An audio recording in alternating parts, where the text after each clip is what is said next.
भाऊ काय सांगणार की महापालिका निवडणूक जाहीर झालेली आहे, शिवसेनेची ताकद कशी आहे हे सगळ्यांना माहिती आहे. जालना शहरामध्ये चित्र कसं असेल, युतीत लढणारा स्वभाव आहे? शिवसेना ही 100% विकासावरती मत मागणार आहेत. गेल्या 1 वर्षभरामध्ये जालनेकरांनी अनुभवलं की अर्जुन खोतकरांनी ज्या पद्धतीनं निधी आणला 500 कोटी रुपयाचा, पहिल्या वर्षात 500 कोटी आणले. यामध्ये खूप चांगले कामं या शहरात सुरू आहेत आणि त्यामुळं लोकांचा विश्वास माझ्यावरती गट झालेला आहे. जे मला विधानसभेला मतदान केलं त्यासाठी लोक समाधानी आहेत. महापालिकेतसुद्धा लोक माझ्या पाठीमागे उभा राहतील, कारण की मी जनतेला विश्वास दिला की रोज पाणी देईल. जे 8 दिवसाला, 10 दिवसाला, 15 दिवसाला पाणी मिळतं.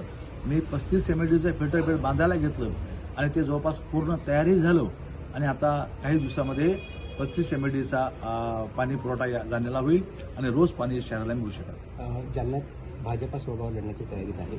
शिवसेनेची भूमिका काय असणार आहे आणि पहिला महापौर कोणाचा निश्चित होता? तो भारतीय जनता पक्ष स्वबळावर असं अधिकृतपणे मी तर कोणाचं असलं नाही, ऐकलं नाही, पण त्यांची इच्छा असेल तर त्यांनी लढावं. माझं काय म्हणणं नाही. आम्ही युतीचा प्रस्ताव दिलेला आहे. 100% युती करावी हे मला वाटतं आणि मला वाटतं म्हणण्यापेक्षा मला नेत्याने मला सांगितलं, माननीय शिंदे साहेबांनी सांगितलं, माननीय बावनकुळे साहेबांनी सांगितलं, माननीय मुख्यमंत्री महोदयांनी सांगितलं आणि मुख्यमंत्री महोदयाचा आदेश त्यांना मान्य करायचा नसेल तर मग ते ठीक आहे, मुख्यमंत्र्यापेक्षा मोठे झाले ते लोक. तुमची भूमिका शेवटपर्यंत युतीची असणार? 100%. तुम्हाला त्यांच्याकडून काही उत्तर आलंय का? तुम्ही प्रस्ताव दिला आहे? अजून नाही आलं उत्तर. आम्ही प्रतीक्षेत आहेत आणि प्रत्यक्ष किती दिवस करायची हे बी आम्हाला ठरावं लागेल.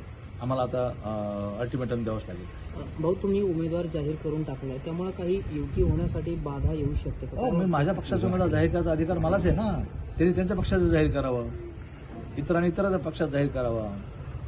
होईल पुढं काय, निवडणुकीनंतर ठरवलं काय. बरं, अनेक वर्षानंतर लोणीकर आणि खोतकर एकत्र आले. त्यांनी त्यांचा आबोला बाजूला ठेवलेला आहे. त्यांनी असं सांगितलं की आमच्यातला वाद संपलाय. लोणीकर आणि खोतकर एकच आहेत. लोणीकर आणि दानवे एकत्र आले, तुम्ही लोणीकर आणि खोतकर म्हणले तर काय ह्याचा आनंद आहे ना. मला कोणी एकत्र येत असेल तर आनंदाची गोष्ट आहे. त्याच पद्धतीने दोन बरं, आता जालन्यात कैलास गोरंट्याल आणि अर्जुन खोतकर येणार काय एकत्र दिसते? काय ते काळ ठरवेल, भविष्य काळ ठरवेल. मला काय आहे आणि आमचं काय वय थोडीच आहे, दुश्मनी थोडीच आहे आमची. जे काय ते राजकीय आहे. आणि आता युतीमध्ये आल्यानंतर काय वय काय ठेवायचं कोणाशी, आणि जगायचे किती दिवस, कोणाशी वाईट पाणी ठेवून करायचं काय. माझ्या मनात तर काय नाही, माझ्या मनामध्ये कटुता नाही. काय असं ते त्यांच्या मनातच, ते त्यांच्या स्वभावाप्रमाणे. आमच्या मनात काही पुढं नाही. तुम्ही प्रयत्न करणार का दोन मित्र एकत्र येण्यासाठी? प्रयत्न दोन्ही बाजूने पाहिजे नाही, एका बाजूने प्रयत्न करून काय फायदा. त्यांनी प्रयत्न करावा असं वाटतं? हां, होईल. काल त्याच्यावर औषध काल करील. बरं, युती झाल्यानंतर आता समन्वय साधून काम करणार का तुम्ही दोघे? ते सर्व होईल ना. मग पुढे युती झाल्यानंतर युती नाही झाली तर मग काय, जर तरवर आहे सर्व. आम्ही तयार आहोत.